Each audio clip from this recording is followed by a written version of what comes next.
is what is the relationship between the average energy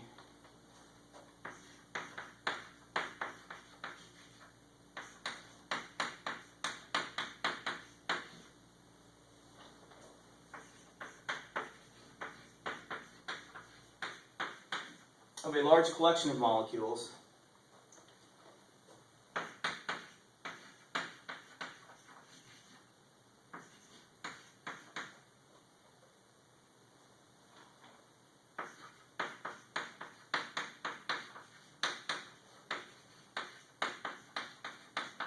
to the average energy epsilon, which I've been calling it, of a particular molecule, or a single one. And think about this for a second. So the question is, are the energies purely additive? You know, can you just add up the individual energies of the particles and get the energy of the whole mole of things? And by extension, do the same thing with the averages? So the difference is, you know, from the more qualitative thing, are there any intermolecular interactions? Is there hydrogen bonding? Are there dipole-dipole interactions? Now, those don't affect the energy of an individual molecule until there are other molecules around it. And this is the thing. Now, we're actually not going to get that complicated with it. That is something that graduate students end up having to deal with. But this is still the same question: is, you know, what's the relationship between the energy of a particular, the average energy of a particular individual molecule to that of the average energy of a mole of those molecules? And in stat mech, the way that we figure this out or describe this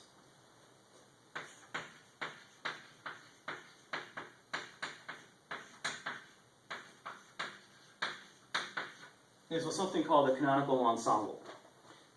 So hopefully your Cat Frame classes have given you some idea what this is. So ensemble just means a gathering, and canonical means rule, law. So this is a gathering of particles that obey a couple of rules.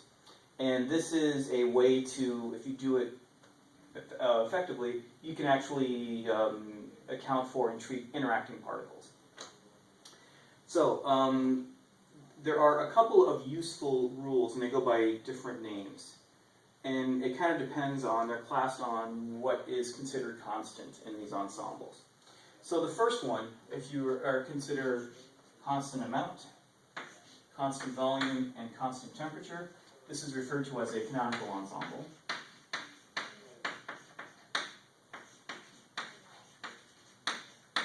And this is the one we'll be working with by far the most.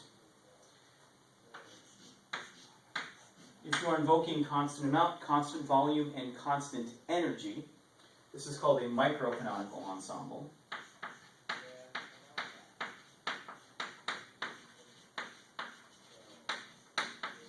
And finally, if you are, hopefully this won't bring you back too many repressed memories, if you are conserving chemical potential, volume, and temperature, this is referred to as a grand canonical ensemble.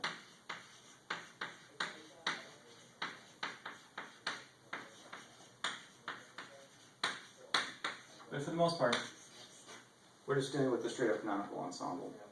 And the best way to explain these ensembles, whether they're canonical or one of the other ones, there is no good way. So the best way is just to construct one. And again, you'll note the quote, so this is kind of a hypothetical construct here.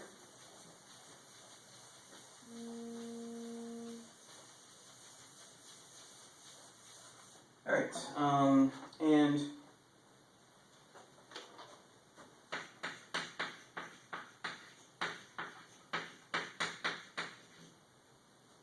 take a closed system, again, a thermodynamically closed system of specified, what did I say here?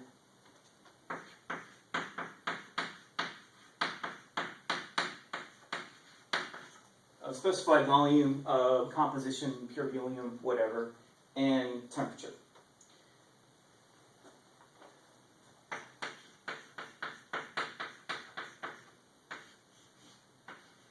And replicate it in your head n tilde times. Now this is, the tilde is kind of important. So this is the number of members of the ensemble, the number of replicated systems, and not the number of particles. So the tilde is used to designate a canonical quantity. And let's see what we have here. So all of these are going to be identical.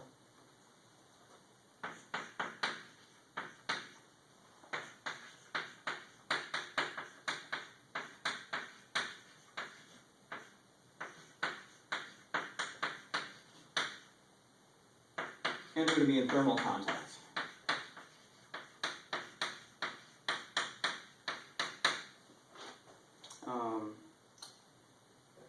So they're all at temperature T. And total energy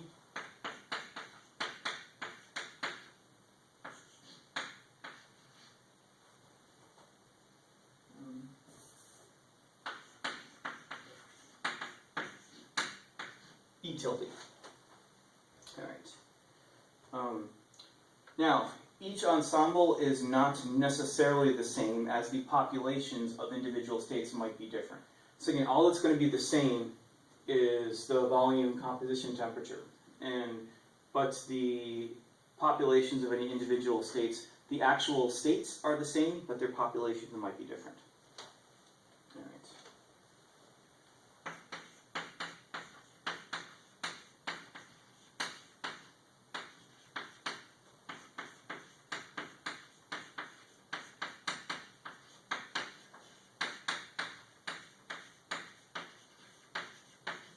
So the populations are not assumed so. All right. All right. So this is kind of the ground rules of these things.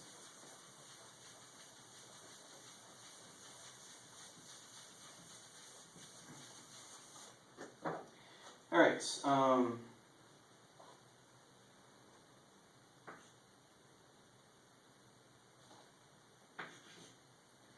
So we will have n sub I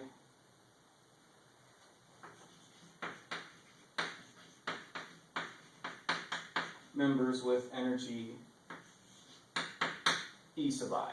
And again, so this is E sub I ensemble members have a total energy n sub I, and note the capitals with these guys.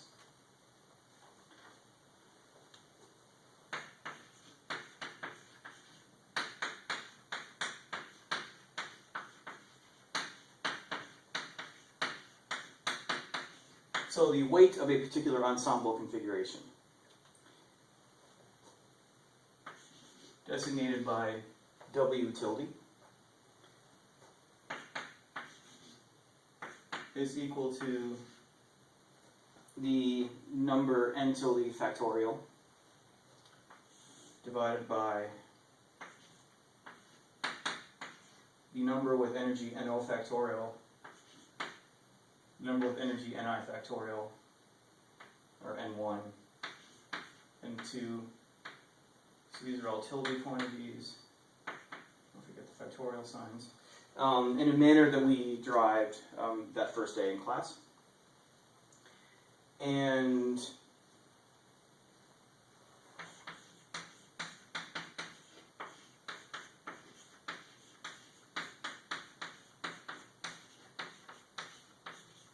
again, we're hoping that we can derive some configuration of greatest weight that is so great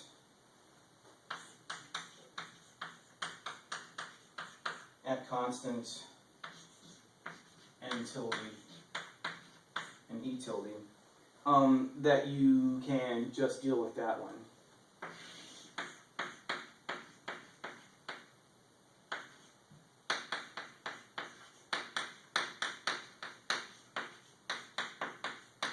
So this is given by the canonical distribution.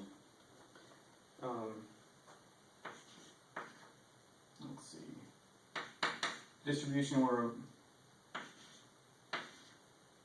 the number of ensemble of members with energy n sub I, n tilde sub I over total members n tilde is going to be equal to E to the minus beta epsilon tilde sub I over now big Q, which is referred to as the canonical partition function, which is defined exactly like partition functions were before, and that is just the sum over all states of e to the minus beta e sub I, where these are the energies of the ensemble members.